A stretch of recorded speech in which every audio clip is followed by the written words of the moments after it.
Hello, welcome to your favorite bookish podcast, Fully Booked and Caffeinated. I'm Kelsey. And I'm Heather. And today we will be discussing and reviewing the second book in the Shadow and Bone trilogy, Siege and Storm by Leigh Bardugo. As usual, let's talk about our fuel for this discussion. What are you drinking, Heather? I just finished a caramel cold brew from Dunkin' with the marshmallow cold foam. Ooh. Mm-hmm. I really like the marshmallow cold foam from there. It's very delicious. I haven't had that yet. And it's nice because it doesn't dissolve as quickly as the normal cold foam, so it really stays in the drink for a decent amount of time. That sounds good. Mm-hmm. I highly recommend it. I don't think I've had it. Yeah, because I don't like the s'mores one. I don't like the flavoring, so I just do a normal cold brew, and then when it gives you the option to put cold foam, I just do the marshmallow. And I did it with butter pecan the one time, and that was good too. I was going to say that sounds good too. Mm-hmm. Yeah. Okay. I had a fancy Nespresso latte this morning. Yum. I frothed my milk and everything. It was very fancy. I had to get the frother out because my mom and sister are coming and they're spoiled and they want their lattes. So it's like, might as well make me one. That tracks. Yeah. It's either that or Dunkin'. So yeah. All right. Cheers. All right. So as I said, this is second in the Shadow and Bone trilogy. We covered the first book back in December. It's episode 36. So if you haven't listened to that one, go and check it out. I had to listen to that episode to remember what happened in the first book because I am one of those people who finishes a book and immediately forgets everything about it. Completely the same. All I know is whether I liked it or not. Exactly. That's about it. People are like, oh, tell me about it. I'm like, couldn't tell you. When we did The Only One Left for book club, and I had read it like a year prior, I didn't know a single person's name. I didn't remember a single twist. I had to read the book summary online. I was like, oh, wait, I really liked this book. I know, but I just couldn't remember what happened. I just couldn't remember a damn thing. For this book, I had to look at the SparkNotes summary, and I literally, because I read this book over a year ago, and I could not tell you what happened. Nope. Don't know. It's just, there's not enough room in my brain to remember all of it, okay? I just have like the one-line version, aka how many stars I rated it, or I look back at my Goodreads. Yeah. That's it. Exactly. My brain is like full of reality TV and mom stuff and books. There's just not enough room. It's true. So, anywho, this book was published in June 2013, which I didn't realize. That's a long time. Yeah. Huh. And that year it was nominated for Goodreads Best YA Fantasy and Science Fiction. And as we discussed, this has been made into a Netflix series, and the series kind of combines the books and expands with certain characters. So it's kind of a mishmash, and it's not in order following the books. So I'm going to dive right into the book summary from, where else? Goodreads. Darkness never dies. Hunted across the true sea, haunted by the lives she took on the fold, Alina must try to make a life with Mal in an unfamiliar land, all while keeping her identity as the Sun Summoner a secret. But she can't outrun her past or her destiny for long. The Darkling has emerged from the Shadowfold with a terrifying new power and a dangerous plan that will test the very boundaries of the natural world. With the help of a notorious privateer, Alina returns to the country she abandoned, determined to fight the forces gathering against Ravka. But as her power grows, Alina slips deeper into the Darkling's game of forbidden magic and farther away from Mal. Somehow she will have to choose between her country, her power, and the love she always thought would guide her, or risk losing everything to the oncoming storm. Ominous. As always, when the Darkling is involved. As always. We end the first book with Alina and Mal having escaped from the massacre on the Fold, and they escape on a ship. They go to some faraway land, and they're saving money to go into hiding in the forest. Alina is growing weak and sickly from not using her power, and they're just constantly on edge, waiting for the Darkling to find them around any corner. And of course, the Darkling corners them at their boarding house just days before they're set to leave, and they use Mal as insurance that Alina won't use her power. This is the Darkling's only power play that he is constantly using to control Alina. Because Mal's her weakness. We'll get into it. So they all go on a quest to find another amplifier to use with the stag antlers to make Alina even more powerful. Seems risky for the Darkling, considering she used this power against him before, but he's not concerned. No, he literally has just zero fucks given. He wants her to have the power so that he can try to steal it from her. Yeah. He's like, I don't need this power for myself. I need to control it through Alina. And obviously they didn't think that you could use a second amplifier. And Alina's like, that's not even real. And I'm like, Alina, really? We're still questioning things? Anything is possible around here, you know? So they're looking for a sea dragon, a Loch Ness monster, if you will. And Mal needs to track it because Mal is the only one who can find anything in this book, in this series, in all the books. So, of course, he finds it. And as soon as they capture it, chaos ensues. The captain of the ship that the Darkling was using turns on him, and it's revealed that several Grisha are actually working for that captain who goes by Sturmhond. So they escape from the Darkling with the Loch Ness monster. Mal and Alina are pretty apprehensive because they don't know any of these people. They're happy to be away from the Darkling, but also they don't know who they can trust besides each other. It's kind of like the devil you know versus the devil you don't know. Exactly. At least with the Darkling, they knew they were fucked. Yeah, they kind of knew what to expect at least half of the time. Mm-hmm. Whereas now they're with strangers that they don't know, and obviously they probably know about her and what she is. So yeah, definitely. And it seems like this captain only cares about where the money is. Yeah. So he can be sold for any price at any moment.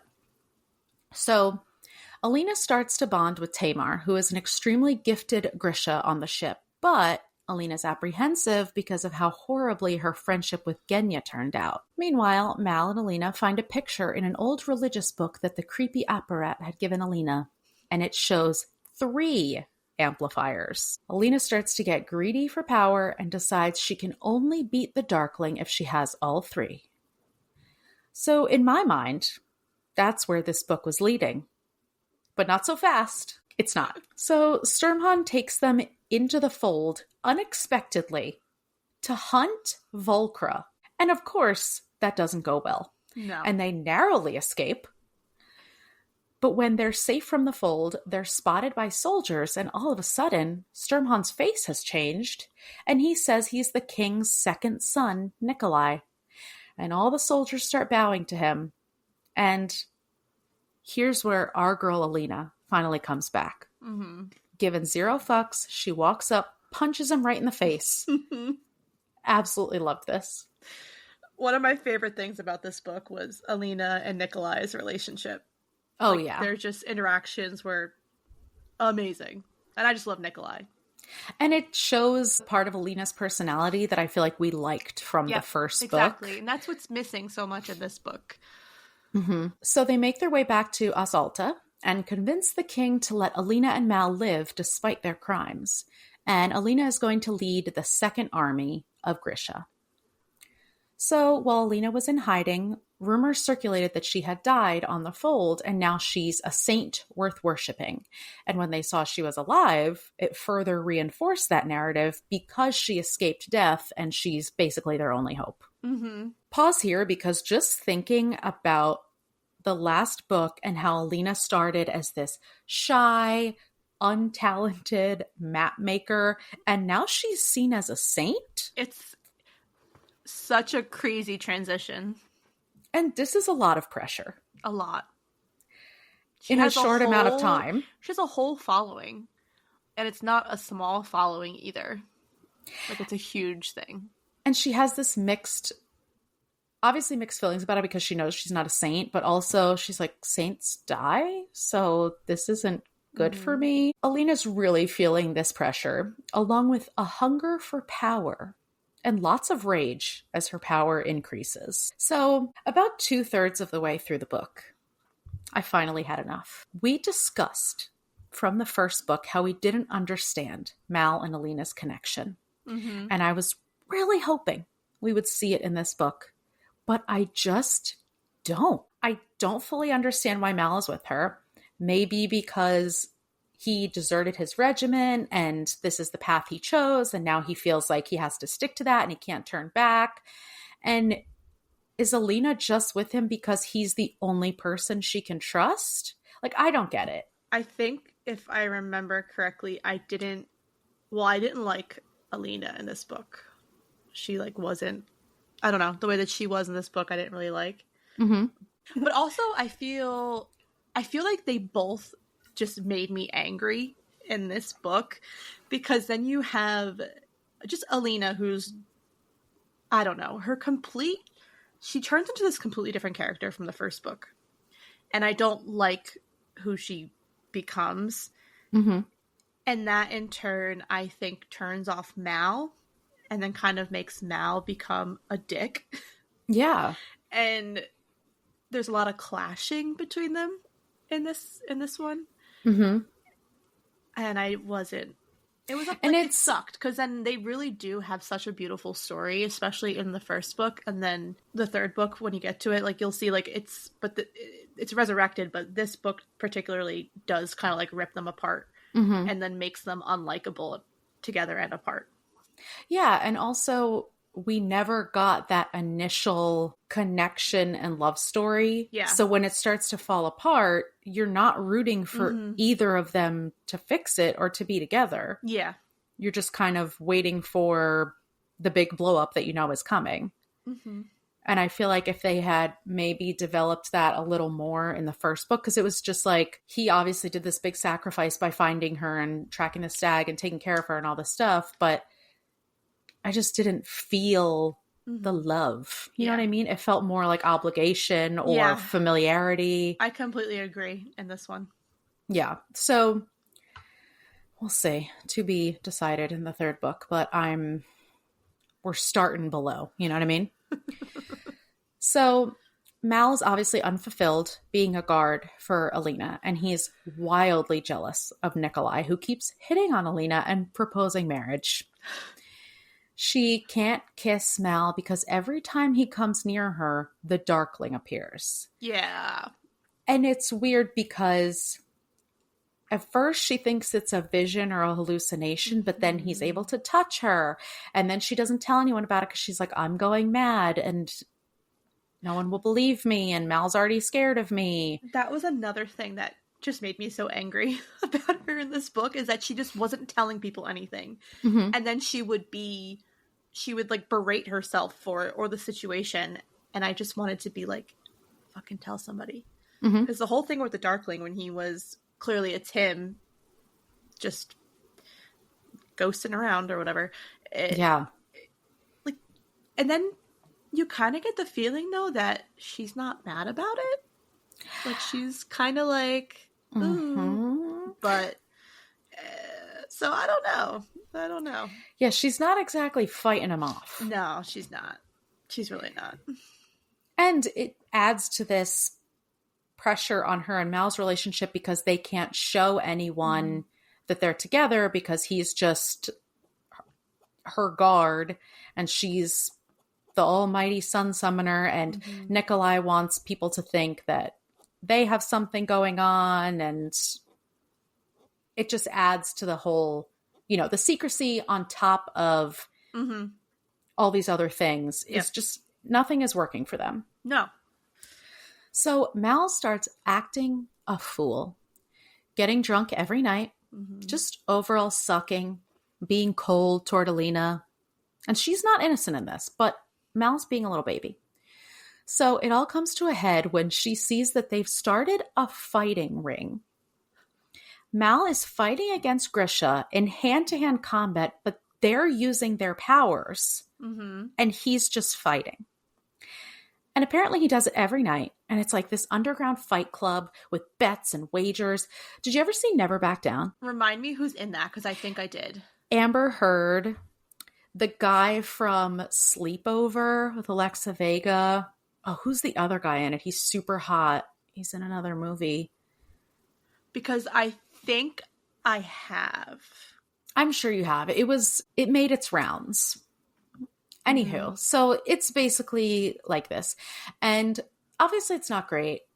Mal's acting like a big baby, in my opinion, and Alina isn't helping to reassure him. During their big fight after this fighting ring excursion, Mal asks if she would ever give up her power or go back into hiding with him, and she basically says no, because even though she wants him and she wants this life with him, she would never give up her power. No.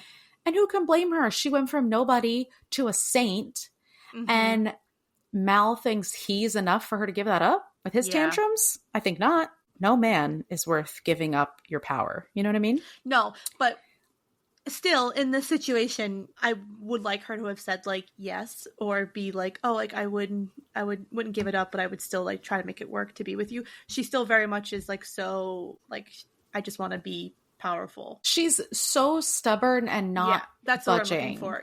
Yeah, she's so, like, hell-bent now on this, especially now that she, like, wants all the 3 amplifiers and she wants to be, like, so strong. It's almost like this power kind of, she's now power hungry. Oh, absolutely. And she's her own worst enemy when it comes to Mal. Because she just wants him to fall in line. She wants him to be okay with the way things are, and he never will be. And I think if he had asked in the first book, she would have said yes, hands down. But now that what has all transpired, and Mal is so much living in their past that he, like, can't see a future with where they're at now. So they're both just, like, butting heads. And it's not even... That is a huge part of it, this greed for power that she has, but also she has this responsibility to Ravka, to the Grisha, to the Second Army, to all these people who she now feels responsible for. She's like, if I'm the only one who can stop the Darkling, you want me to just turn my back on all these people? So there's a lot behind it. Yeah, I feel like the better way that he could have asked it would be, you almost, in this moment, you wish that Mal could have been more understanding and be more compassionate in saying, I know you can't give up this power, like, what would help you feel better about everything? But he's so hot-headed himself. And I think part of it is jealousy too. He had to give up everything that he was good at. He had to give up his whole life, and he lost friends, lost loved ones, and he's kind dishonorably of discharged from his regiment by the king.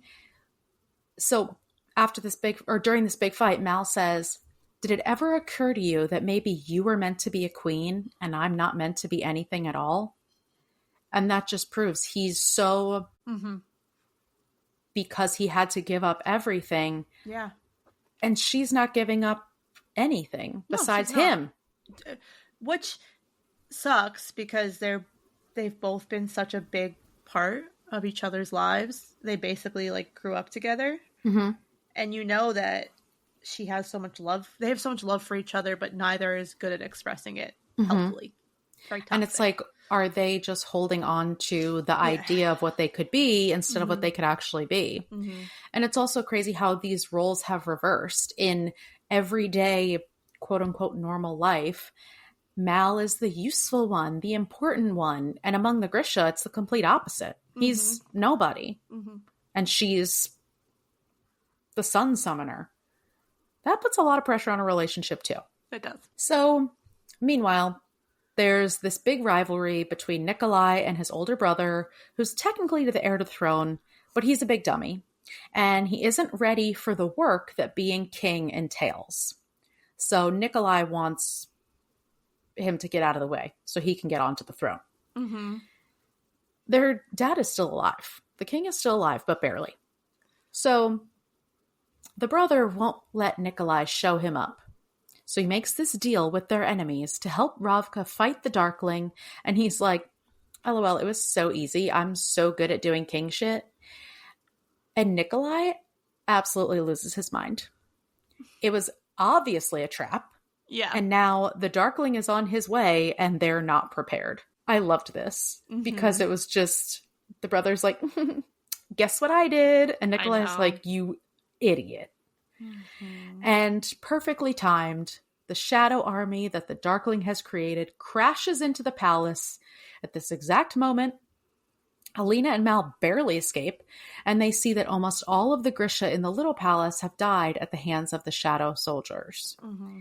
It's not looking good, and they know that the Darkling will soon follow. Mm-hmm. They didn't even get a chance to use the really big, cool plates that David made. I know. I was so upset about this. Mm-hmm. I mean, obviously, because then it would have just destroyed the whole Shadow Army. But David worked so hard. He did. I really liked David in this book. Mm-hmm.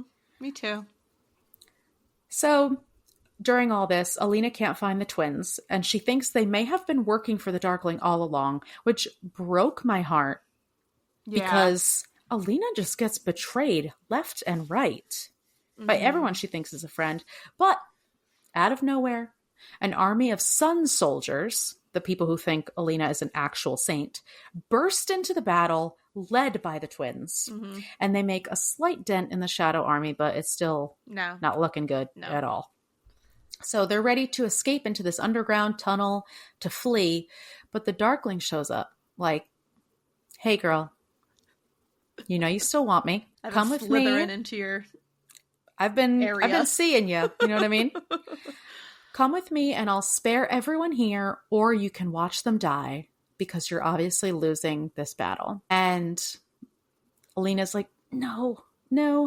But he brings out Genya, who he has tortured mercilessly. And at that point, Alina's like, okay, it's time to go. I had mixed feelings. On one hand, I'm like, hell yeah. Alina is going back to Daddy Darkling instead of boring Mal. But obviously he's a big liar, so we can't trust him. So Alina decides this is her fate because she's got the darkness in her and she can't fight it. Mm-hmm. So this tether that she has to the Darkling through the stag, she's always going to have that darkness in her. And she's been seeing that as her greed for power has increased, her rage has increased, and she kind of thought that could be the case, but this really convinces her. So she can't fight it. She goes to hug the Darkling and surrender to him, but instead, Alina pulls a typical Alina move, taps into his power, and starts ripping the shadow figures from his body. Mm-hmm. This is dark magic, for real. She knows that she had a part in creating these creatures because she gave the Darkling the power to do it. And she's willing to die to get rid of them as long as the Darkling dies too. And they don't really go into it, but she's literally on the brink of death. She's seizing. She's got all these broken limbs.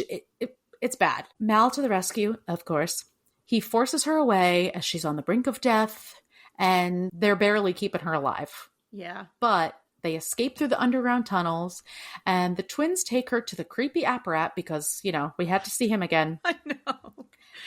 Because they all thought that she was the Sun Saint all along. And did you feel this way, that the apparat didn't actually think that?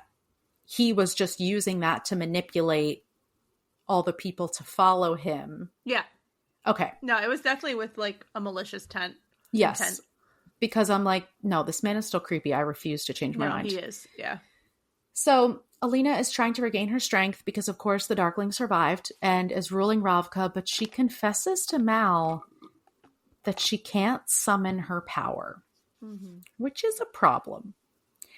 And that's kind of where we end. Alina knows that the battle isn't over, and she's going to have to fight the Darkling again and again until he's gone. So, great ending scene with the Darkling. Loved honestly, this. The ending of this book makes it worthwhile. But you have to read through so much murk until you get to this point. So I actually read in the back of the book an interview with the author where she said originally this battle was like 100 pages long. And I'm like, okay, that sounds like too much. But also, then you shortened it down to 5 pages? Yeah, I'm not sure. I guess the other stuff was very necessary. Anyway. Yeah. So biggest things to discuss are, of course, the relationship between Mal and Alina, which we talked about a little bit, but also how that relates to Alina's personal journey and the struggle that she's having within herself. So this book is definitely an extension of the first in that Alina's coming into her power and she's starting to trust it. But in this book, she doesn't have that independence that she had in the first. Because, of course, she leans on Mal, and every decision has Mal in the back of her mind, and she's always protecting him. And that's, like you said, that's her weakness. And, of course, the more power she gets, the more she craves it. And she feels herself changing and getting angry. And that uncontrollable rage is making her do things she wouldn't have done before. So she's kind of torn between embracing that power in order to rule the army and beat the Darkling, and losing herself in the process. And Mal tells her he wants the old Alina back, and she's like, she's not coming back. I'm not her anymore. No, and that's why I said before, I feel like Mal just lives so much in the past. And Alina's obviously looking towards the future, but her future is quite bleak, realistically, because she doesn't know what the outcome is going to be.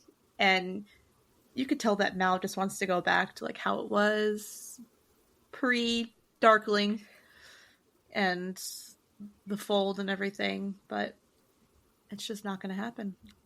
And he wasn't there for her whole journey of finding herself. You know, and I feel like there was also, I remember in the first book, how the Darkling was interfering with their relationship by not delivering the letters and everything. So there was already a crack in this relationship they had, and I think that this book made it larger.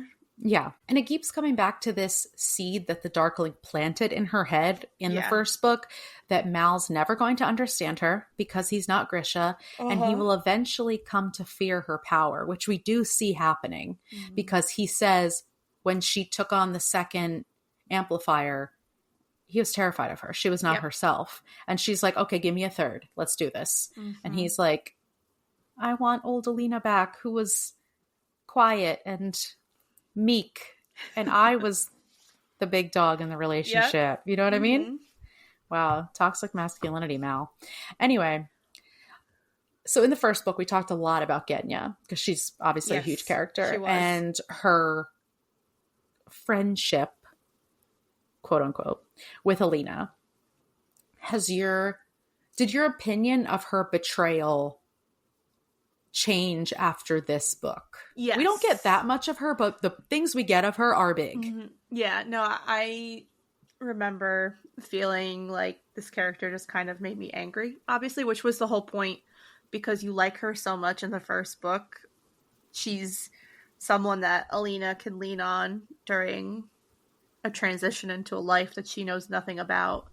And it seems like her and Genya have really emotional conversations, and they really trust each other. When she gets betrayed by someone that she thought she could trust in, that's hard to deal with. Yeah, because you're so attached to her in the first book, because Alina truly would not have made it without Genya. And all along, Genya's loyalties weren't to her. And then to see her betray her again in this book, and Alina doesn't blame her. She's forgiven her. It still breaks her heart, but she doesn't blame her because she knows, you know, what Genya was going through and how she has this loyalty to the Darkling.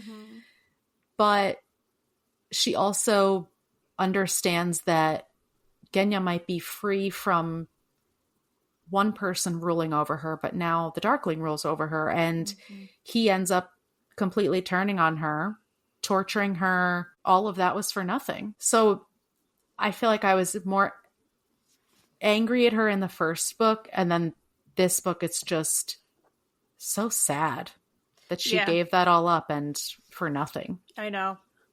So we're introduced to Sturmhond, aka Nikolai, in this book. I love him so much. What's your impression? I love Nikolai, and he actually has his own 2 books. Oh, okay. So the first 3 are Grisha, next 2 are the Crows, and then the last 2 are his books. Okay, I didn't know that. I'm still only on, I read 6 of Crows, which I fucking loved. I still have to read Crooked Kingdom, and then Nikolai's books are the last 2. Okay. Okay. I love Nikolai, though. Like, he was kind of like the comic relief in this book, I feel like. Oh, yeah. He was definitely the lighthearted thing that you need. Mm-hmm. And just like he knows how much, I feel like he tries to piss Mal off on purpose too. Oh, hell yeah. Because he knows that the two of them have like this, you know, attraction to each other and this weird relationship. And I think he also, I don't necessarily know that he wants to be with Alina. He likes her, I think, as just like a comrade, and for them to get, if they were to get married and everything, it would just be kind of like beneficial to the both of them. But like I do think he cares like a little bit about her. I also think he wants her to see that it's not going to work out with Mal. Yeah. Like everyone can see it. Uh-huh. Except the two of them. Yeah. So him just trying to constantly convince Alina to marry him. And just the way that he pisses off Mal is just really funny. But I like him. I like him. He's a good character. He's a good addition to this book. Yeah. I definitely like him. He kind of bounces back between villain and hero. Yep. He's money hungry, and then he saves Alina and Mal, but then he tricks her into going to the fold. And then once he's just Nikolai and they're back in Os Alta, I think it's much easier to trust him. Yes. And fall under his spell because he claims to want what's best for Ravka, but the Darkling claimed the same thing. So who knows? Never trust a man, but I do like him a lot. And then when they have that serious moment when she goes to kiss him because she just wants to stop thinking about Mal, and he's like, hold on, I really want to kiss you, but not until you're done thinking about Mal. And I'm like, that's right. I like tell that. her. Yeah, I really like that part too. Because like I said, like I think he does care for Alina, and like he would, if Mal wasn't in the picture, I 100% think that he would pursue her romantically. But he knows that he doesn't really stand a chance to Mal, even though Mal is being a brooding mess. Yeah. But he knows, like he's can tell.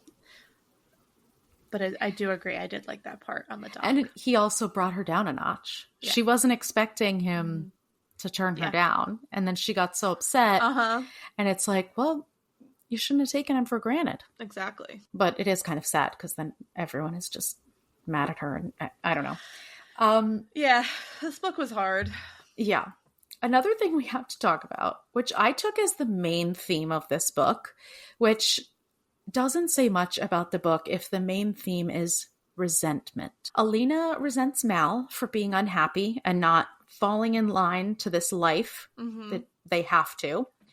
Mal is resentful towards Alina for being a Grisha, basically, and for having the weight of the world on her shoulders. Yep. Then there's the whole issue between Nikolai and his brother. They both resent each other for a multitude of reasons. There's a lot. And then there's the Grisha resenting Alina for being in charge when she just found out she was a Grisha like yesterday. And she wants to lead a certain way and they don't agree with it. And it's just a big mess. No one gets along. No one agrees on anything. No. And go ahead. This book is just dark. It just has so many dark undertones. Like there's really no ounce of light at all. Yeah, that's why I think what you said about Nikolai being the comic relief, it was so necessary. Yeah. Because there's just not anything in here. And then at the end, Alina feels that the Apparat wishes that she had died because a dead saint is easier to serve than a live martyr. So that's looking like a pretty ominous relationship also. Yeah. Anything else we have to discuss before we get to our ratings? I think I'd like to touch base on the fact that the ending was the best part. And it's the resilience of Alina, because throughout this entire book, I feel she's such a protagonist in a way that's annoying. And you know that I hate women that are written like this, that feel like woe is me, but they're doing jack shit to change it. Not my favorite. So the fact that at the end of the book she's willing to sacrifice herself to save everyone around her, it brings you back to like, oh, this was the reason why I loved you so much in the first book, and I really like your character, but you really pissed me off the majority of this book until this moment. I totally agree. The sacrifice and then the I'm still going to take the Darkling down with me. She's Yeah. not going to give up easy. Exactly. Like she was very much, if I have to go, like, you have to come with me, because then what's the point? Like, she doesn't want to die for nothing. Mm-hmm. And as much as I totally agree with you. She complains. She doesn't change her circumstance. She complains that Mal is upset with her, but she won't be honest with him and all of these things. But at the end of the day, she does know what her fate is going to be. Uh-huh. She knows that she's the one who has to stop the Darkling. She accepts it. She knows that it's not looking promising. Like you said, her future is bleak. Mm-hmm. And, you know, she knows that she doesn't know how to lead an army, all these things, but she still is like, nope, this is my purpose. And if I have to get that amplifier to make sure I can do it, and even if it changes me and I turn into this monster, I have to do it. Yeah, because I feel like in the first book, when she finds out that she's the Sun Summoner, it was such a life-changing event, and she felt it in like a positive way, even though it was super overwhelming. And so I think her whole trajectory, especially in this book too, is that she's went from a feeling of hope and light and thinking that she was going to be able to use her power for good, mm-hmm. to instead now being controlled to use it for evil, and mm-hmm. not really having any control over this power that she didn't even ask for. That's so true. Because mm-hmm. in the first book, they're gassing her up. Yep. You're going to help save the world. Mm-hmm. You're going to help save the world. And now she's seen monstrosity mm-hmm. that her power created when combined with the Darkling. And now she's not being hyped up anymore, but it's still the same thing. You got to save the world, but mm-hmm. now you got to do it while fighting against the person who you thought you were helping. Yes. So it is a lot of pressure. You know, I get it. I understand why she's annoying, and she's going through a lot. But yeah. Still. But I remember she just really made me so angry multiple times in this book, especially when it came to Mal, because mm-hmm. I feel like they had such animosity against each other for truly no reason. Like, they were just being so mean to each other, mm-hmm. and I couldn't grasp why. Like, it was like this huge, I can't even really describe it. Yeah, I know what you mean. I think he was misdirecting his frustration mm-hmm. at not being useful and being her lapdog, basically, and having to follow her around and not able to do what he wanted to do. Yeah. And then she doesn't want to lose him because she spent almost her whole life pining for him and wanting this, and she finally gets it, and she's like, oh wait, I don't want him when he's unhappy. Yeah, that was another thing too. I feel like I didn't like how their relationship was progressing mm-hmm. because it feels like she has this different idea of what they could be in her head, and it's not coming to fruition. Mm-hmm. And she's taking it out on him mm-hmm. because, like you said, he's not falling in line. I also feel like in her head, he's not falling into the man that she wants him to be. Yeah. In like all aspects. I think she was so seduced by the Darkling's power mm-hmm. and how sure of himself he was, and mm-hmm. all of these attributes that she saw and was attracted to. Mm-hmm. And then she sees Mal and she's like, oh, this isn't what I thought it was going to be. Yeah.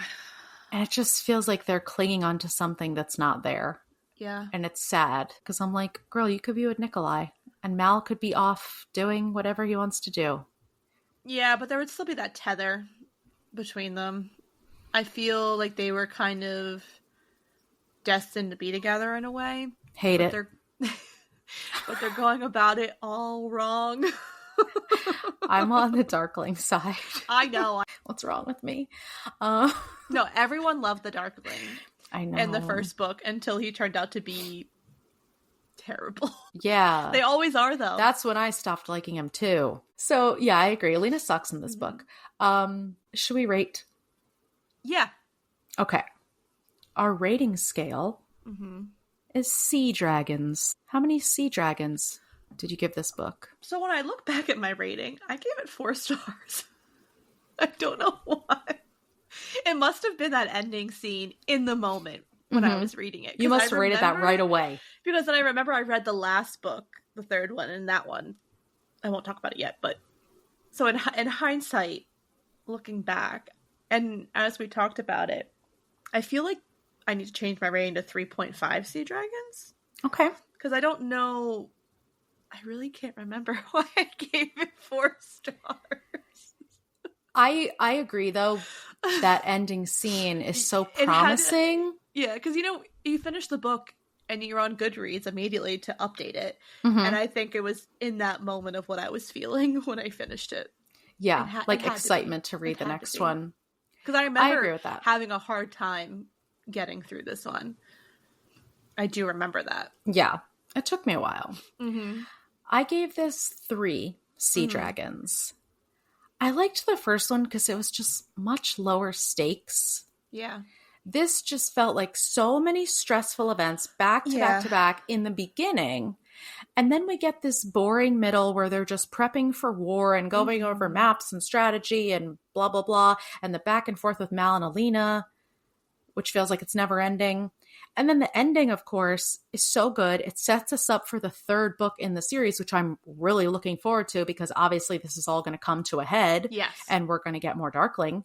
The real reason that I'm giving this only 3 sea dragons is because we had too much Mal and not enough Darkling. That's all. He might be a horrible monster, but he's entertaining, okay? He was witty. He was, I don't know. Mal's not showing me much personality, okay? No, not in this one. Just all around, not a good look for any of them. Except Nikolai. Except Nikolai, yeah. And but even Nikolai, you're like, I like the twins, too.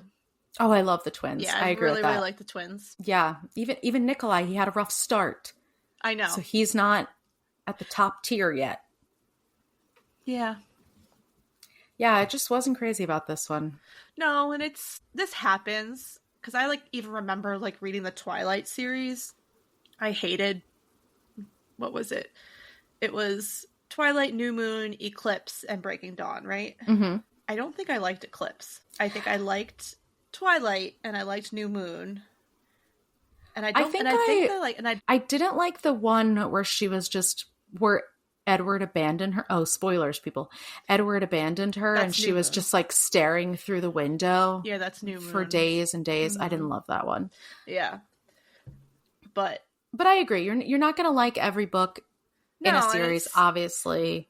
There was a Harry Potter book I didn't like. It's just the authors obviously have to do so much. They have to put so much minutia in order to get to the climax and make you feel like, it was worth reading all this bullshit to get to this point. Exactly. But that's why I was so, excited at the beginning, because it seems like, okay, this book is going to be another quest for another amplifier. Mm-hmm. And we don't get any of that. No. At the very end, they're like, I think we might know where it is. Yeah. Oh gosh, I can't wait for you to read the 3rd one. Yeah, I'm excited to read the 3rd one. I know we're not going to read it for a year, but I can't wait for you to read it. The next month where there's 3 Thursdays. Come together. I know. We'll be reading it. All right, so don't be discouraged, everyone.